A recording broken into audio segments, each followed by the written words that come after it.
Hi guys, welcome to the first ever director's commentary from Hollyoaks. It's on a special ep which we just class in-house as our unconscious bias ep. You're actually going to get the behind the scenes director's commentary from our writer, Karla Marie Sweet, and to my left we have the director, Edem, Kelman, and me, Bryan, aka Martine. So sit back, relax, grab a cup of tea and enjoy. How long have you known that you're still in love with me? Can't be that much of a shock. For a start, we should start right there, shouldn't we, Edem? So that was a lovely moment. Can you tell me how you did that? Yeah, we'll tell you how we did that. So it's really weird actually when you're working with partner double because, what we call an intimacy double, because you're having to interact with somebody that you know very, very well. Yeah. But actually you're supposed to be interacting with that person as the character that you're playing opposite. So that's really weird because I'm used to interacting with Richard all the time, but it wasn't Richard, so it was weird. So strange. And also the thing is, they showed me like a list. They showed me like every kind of cheated kiss, and my goal was to have the best cheated kiss that had come out. So we'll see.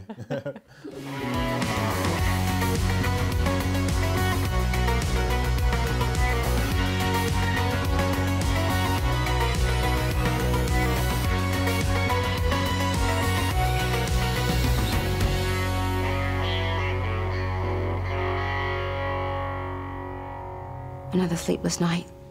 I mean, no wonder looking at these stats. Black women are 5 times more likely to die in childbirth than a white woman in this country. Mixed race women, 3 times more likely. And black women are almost twice as likely than white women to be diagnosed with late-stage breast cancer. So when you got these stats, was that something you did a lot of research to find? Yeah, I mean, I always wanted to kind of write a misogynoir storyline that was centered around your character, but it didn't start out as breast cancer. Initially, I was thinking about writing a heart attack storyline because I could see so easily how, you know, those chest pains could be interpreted as anything from, oh, you're having a panic attack, to, oh, it's just a bit of heartburn, chill out kind of thing. Yeah. But when I read the stats, and I read that stat about breast cancer, it became a really clear sort of journey for your character. And the idea that, you know, black women, so many of them do get diagnosed so late on in the day, it's just, yeah, it's really worrying, isn't it, for all of us? Yeah, it is very worrying. Stop deflecting and promise me that with or without Felix, you'll go to your referral appointment later. Martine, I'm serious. But I will go to the doctors and put my mind at rest. It's interesting how, like, there's that kind of reluctance to go to the doctor, isn't it? Possibly because of bad experiences that she's had in the past. Definitely. Do you identify with that? Do you feel like you've had? Definitely, but I also think she doesn't want to go because, you know, culturally, we're always told, oh, you know, it's, you know, just man up and deal with it, or just, you know, be brave, you'll get through with it. And someone like my grandfather, for example, who was, you know, is of the Windrush generation, when he came over, he lost 2 of his fingers. He was working in the steel mills. He lost 2 of his fingers. He went to the hospital, got it bandaged up, and went straight back to work. That is crazy. The same day. Jesus. He never, ever missed a day's work in his life. Wow. So I was raised with that same mentality. So if something's wrong, you know, you use ginger tea and a lemon and you know what I mean? And you just get over it, right? Yeah. So I can totally empathise with where Martine's coming from, because she'd be like, it's fine, it's a little something, it'll be fine. It'll pass. Yeah. It'll be all right. I'm made of tough stuff, me. Yeah, exactly that. Yeah, there is that kind of pride, isn't there, of never getting ill. Yeah. Which is so strange because it's such a human thing to get ill. Yeah. But I remember, like, my parents, when I was growing up, you know, in primary school, they were like, oh yeah, she's never had a day off sick, she's never had a day off. And they were really proud of that. Yeah. Exactly. Whereas actually, if you reverse that and you actually took the time to be considerate about your health, and you kind of stopped things early, then you wouldn't get those stats where it's progressing to such a late stage where it's more difficult to actually deal with. But then, of course, you've got to hope that when you do go and see the doctor, the That you're gonna doctor's be not received going to... well. Yeah. And even just people in your life as well, because it's such a natural thing to kind of say to a friend or family member, oh, I'm feeling a bit unwell, or I think I've got a lump, and then being like, oh, you know. Yeah. Don't be a hypochondriac, you know? Yeah.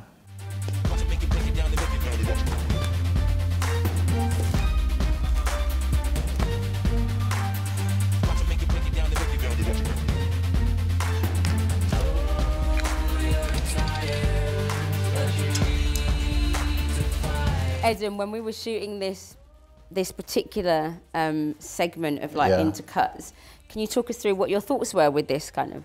Yeah, well, it's kind of, you don't want to be too on the nose, you know, you don't want to pit them as being rivals in any way, just kind of show that the way that they kind of go about their day-to-day life, they may encounter things differently as a result of kind of their environment and the differences in their environment.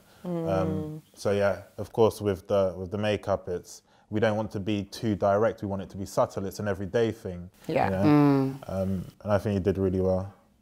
Yeah. And Martine's used to it. You know, if you make such a big thing of it, Yeah, it implies that this is like a shock to her. Exactly. Yeah, absolutely. And that's what we were really talking about, was having these little moments build up right to the very end. You know, as opposed to, this is a big catastrophe, you know, you've cut yourself and the plaster's a different colour. No, it amounts to kind of the whole story. But even in that's what you said about the plaster being a different colour. I'm sure she won't mind me telling this story, but Tamara, the actress that plays Grace, we had a really long conversation about this with her, because I think some of the white actresses within the episode, rightly so, felt concerned about being judged harshly for the roles that they're playing, because people sometimes being confused as like the actual character that they're playing. I find sometimes our viewers find it difficult to separate the actor from the character. Definitely. Anyway, she went to Boots and she found, I know there are other chemists available, but she went to a chemist, and the reason I say it's Boots is because I want to sort of commend them as a brand. They've got a full range of plasters that match colours from very, very light all the way through to chocolate and dark brown. But it was Tam that actually noticed that. And that's literally as a consequence of doing the ep. That's amazing. Yeah. It's only just started. It's only just started. In 2021, it's only just started. Yeah. But what I thought you did so beautifully, Edem, with the direction, is there's a moment later on in this episode where there's just a little kind of zooming in on her hand when she's nervous in the interview, and you see the plaster, and it made me think of like how daft you feel when you're wearing a plaster that's, because it just really stands out. No, it really does. It really does. Absolutely. It's like shining a light on it. But that's something that I only kind of recognised a year ago, you know, that plasters are actually supposed to be Skin coloured. Skin colour tone. You know, you just become accustomed to these things. Yeah. Hey, I'm Grace Black. You've got a delivery for the loft too. Ah, Miss Black. No, I was at a loft 10 minutes ago with the bar stock. When you didn't show, I thought best move on to next delivery. I am so sorry. I'm late.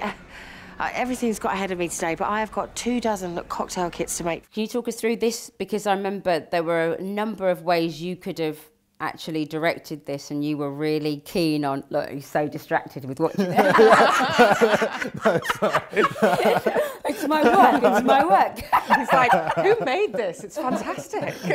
Excuse me? Quite a little empire you've got, isn't it? Now with this place too. So yeah, no. On this specific day, I remember it was, you know, the actor who plays Alan. He's really good. He's really good. Yeah. You're the. Oh, so sorry about that, love. I didn't mean anything by it. I'm sure you didn't.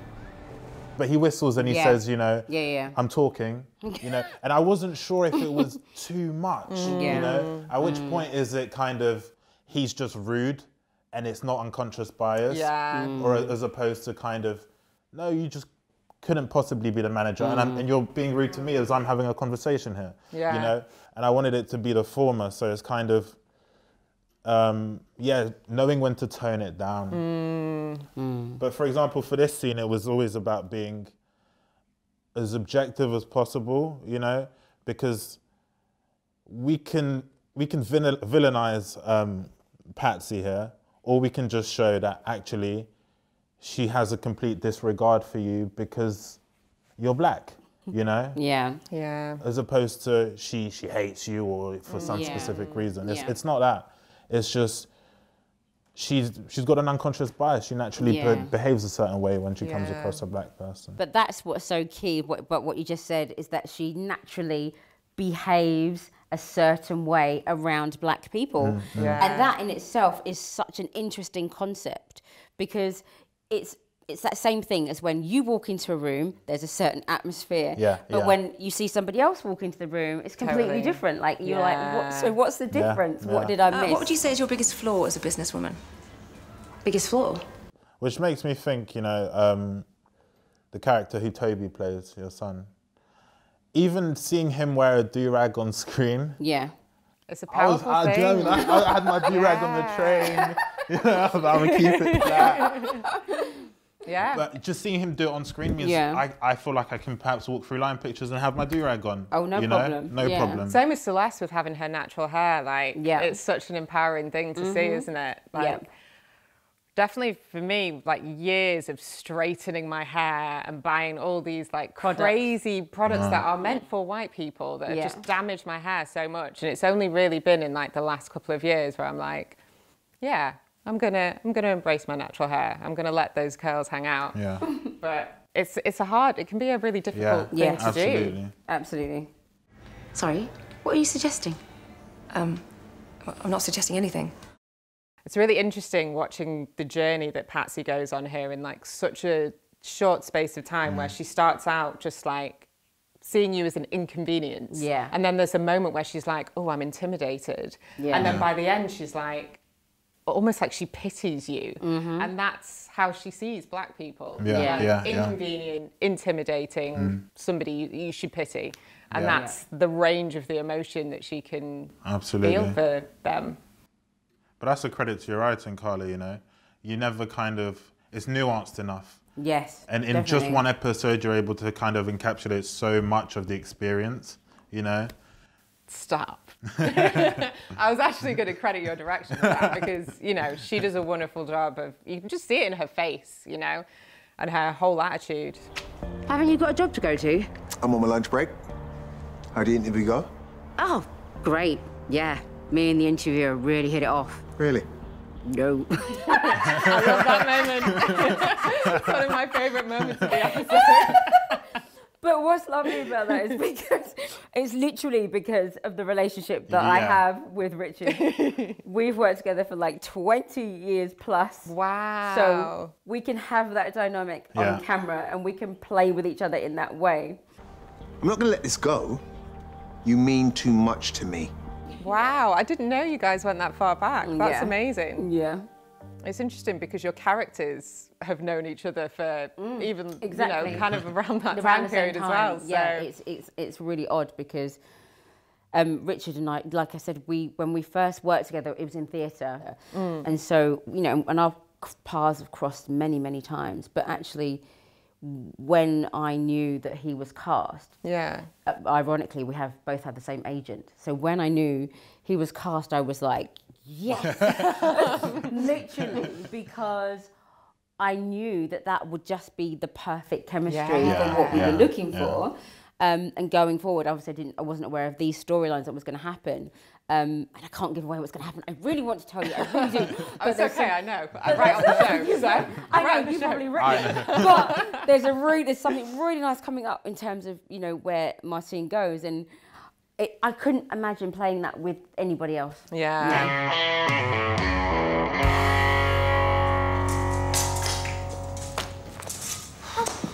Hi, Perry. You okay? A bit rushed off my feet, to be honest. My head's spinning. I'm booked at 15:15, but I'm a bit early, so... Just let me run these files down the hall and I'll be right with you. She's early. She doesn't have a problem with timekeeping. No, she doesn't have a problem with timekeeping. Yeah, I loved that you wrote that, by the way. I was like, I'm a little bit early. Exactly. That's the point. But yeah, I really wanted to kind of stress in this that Perry is like rushed off her feet and crazy busy. And, you know, I think in the medical system all over the world, there are so many people who are massively overworked and massively underpaid.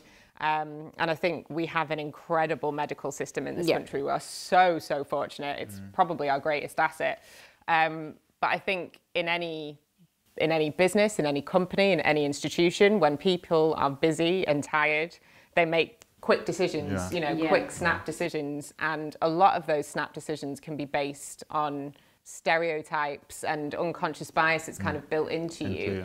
You know, if you're walking down the street and you're stressed out and it's dark and you're a bit on edge and you see a person or a group of people walking towards you, you might make a snap decision to how you react because of, you know, the stresses of your situation. You want the truth? He only chose you because you were the easy option. Easy? Edem, I was just going to ask you how you felt directing this, knowing that we had to wear masks. Oh my God. And we're doing such great text in your script. There was so many more lines in this scene, but it all got cut because of the masks. Just get them out as soon as possible. Get them outside, you know. Yeah. You didn't think that we were together. You asked me to tell you the truth. What's up with you? Sorry, I think I've double booked Grace and Martine. Oh, Perry. I feel like I'm doing the work of about 3 people at the moment. I love that we can hear this argument. What was really interesting about that argument is that Edem was like, you're free reign, just improvise this argument. So we went to town on each other. It was really good fun. Many times, all right? Felix loves me. You just keep getting in the way. That's how you really see this? You know there's more going on than that. As if. All right, he's been there, done that, got the T-shirt. Why on earth would he want you now? Can both of you please stop? There's something we need to sort out.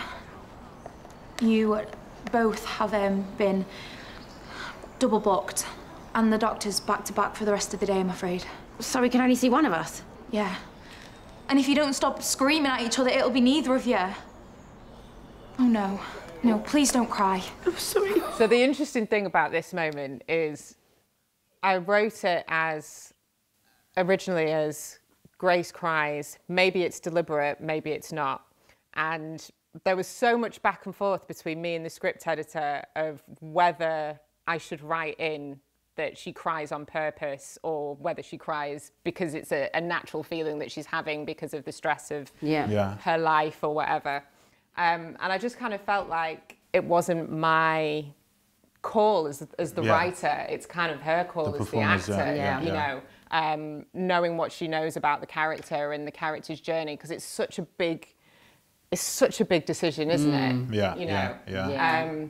But the way it's been done, I think kind of leaves it for the audience to kind of interpret for themselves. She really angst over that. Tam angst over that moment so much during reading it, during you know, line runs and everything before shooting the scene. She was really concerned about it, wasn't she? It's a huge decision for an actor to make, but I did feel like it was the actor's decision to make. You know, and I said it when we had the table read for it. You know, I'm gonna leave it in your hands, and I did, you know, because I didn't want to Amy Cooper you without having a conversation about it first, because it's huge for the direction of your character. This is that shot. The ease out. I love that shot. And it's something that I talked about in the podcast, you know, Martine being left out in the cold as the camera pans back. It's just, it's so symbolic of her journey at that point, isn't it? Great. Felix, you came. Not for you, honey. How cute is that? You really did mean what you said. You are not going anywhere. You can really tell that Felix has got Richard's got a comedy background, because he can bring that humour to almost anything. So, I'm I'm sure Edem won't mind me saying, but on this scene, we were like, so we're not going to cry on this scene. Literally, because I've done so much crying. So we were like, we're not going to cry on this scene. He goes, action. It was just ridiculous. And I went at the end of it when he called cut. I was like, I'm really sorry. But do you know what? It just shows how much it means to you. Where could I be if there weren't so many barriers? But what's funny is when I saw it, I mean, knowing that that's the one you used. Yeah. What can I ask? Why? Why did you choose that moment? Well, it's just, you know, that's how she would honestly. That's how you honestly felt. Yeah. You know? And it was kind of my whole process and kind of directing you and your performance was let you guide me. You know, nobody knows your character better than you. I know the material. I know what I want to try with it. Yeah. I know the direction I want it to. I know how I want the audience to feel. But in terms of the character, that's all you know. And I did my Google before and etc. So I know that it's coming from an honest place. At the end of the day, we're just going to have a conversation, and then what comes out of that conversation, we'll deliberate over. We'll have a back and forth, and then what comes on screen, what's the most honest thing that we can kind of, you know, put on screen. That's what we'll use, and I felt that was the most honest thing, you know. That's good to know. And I think there's something interesting as well about you crying in private and the fact that, you know, Grace's tears were public and, you know, someone jumped in to save her. And it's not that you don't have that emotion. It's not that you don't have that emotion and want to cry. Yeah. It's that, you know, you've had to save your tears for a private moment. Yeah. Probably because you know that your tears will never have the same effect publicly. They don't mean anything. No. Yeah. Absolutely. But don't worry, Patsy. You're not the only problematic person in this town. And you're not even the only one I've had to deal with today. Can you just calm down a bit, please, and stop being so aggressive? That word. Aggressive. Look at that face. It's like a smacker one. But the interesting thing is, like Grace said, like literally.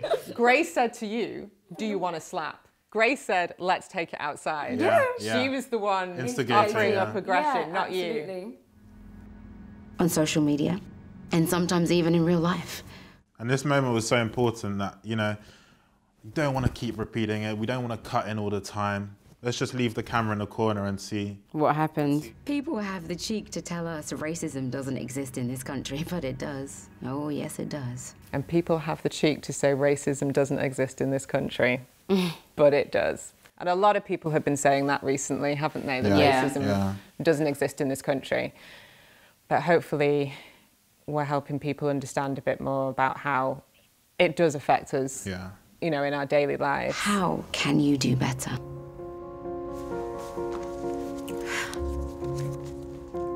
Oh, I know what he does after this phone call. Sorry, I'm not around. You know what to do. Hey, I got your message. Yeah, it meant a lot to me that you came to clinic to wait. I think I just wanted to give Martine a bit of a triumphant moment at the end of this, you know. It comes across. I want this. I want you. I am tired of being quiet and nice because I'm afraid of what people think. I mean, they're gonna make their own assumptions about me anyway, right? I mean, life is too short. So, I've decided that if I want it, I'm gonna take it. I love that look. That's so funny. That's like, whoop, let's see what happens.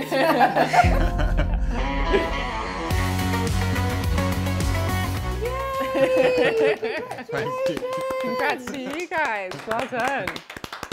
That's amazing work. Honestly, you've just done such a good job at like bringing my words to life. So I'm really grateful to you both. Thank you.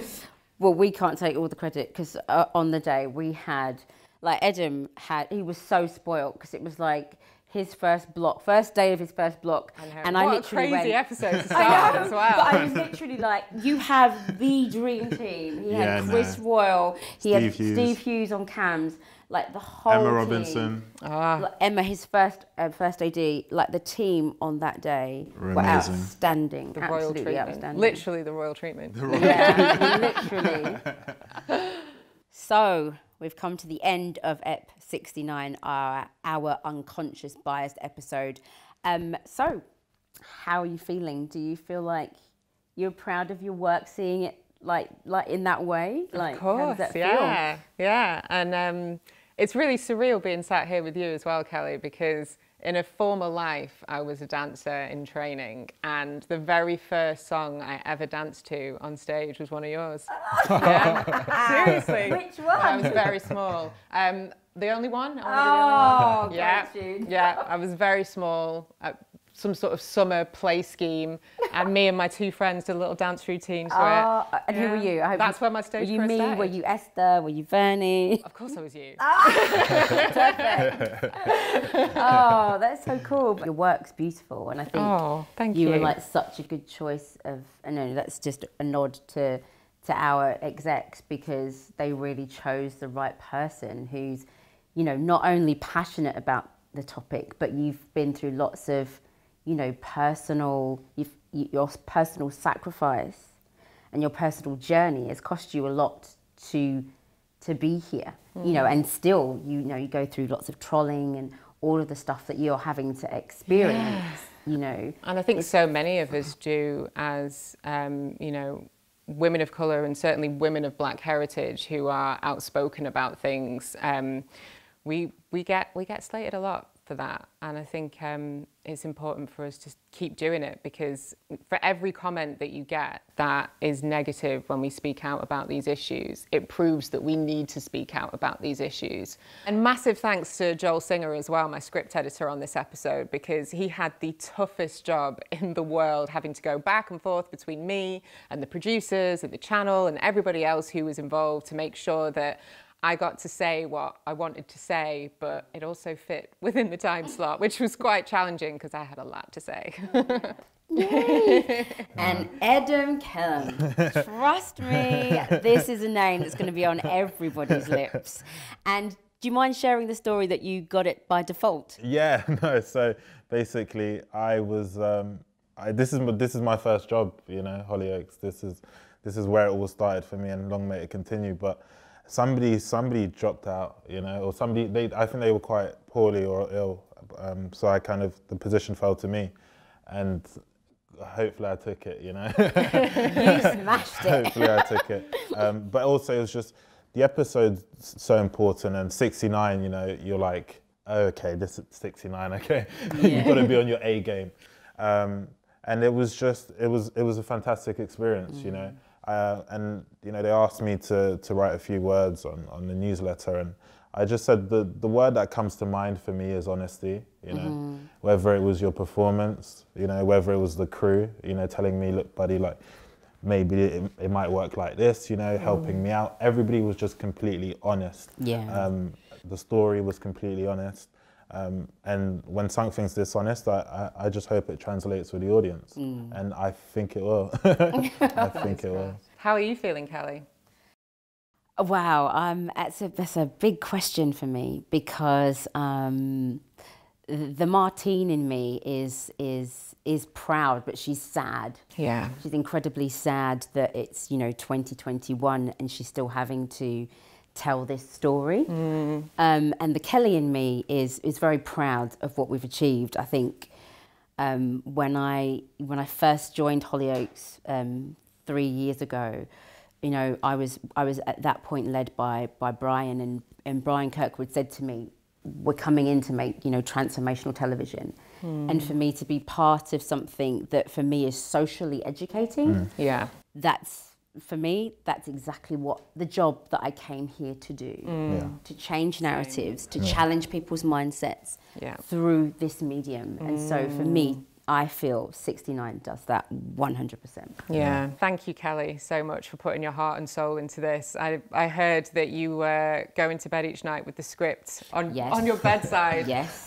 So thank you so much for honouring my words like that. I really appreciate it. Oh, I wanted to do the very best job I could. I've got, you know, personally a friend who's challenged with breast cancer, so I really wanted to make sure that you know, I lifted those words, and I literally parked everything. I parked everything else in my life. I was like, can you take my kids for a couple of weeks?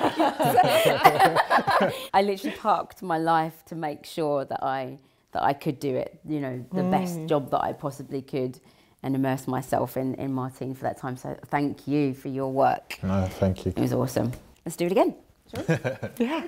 Definitely, I'm down.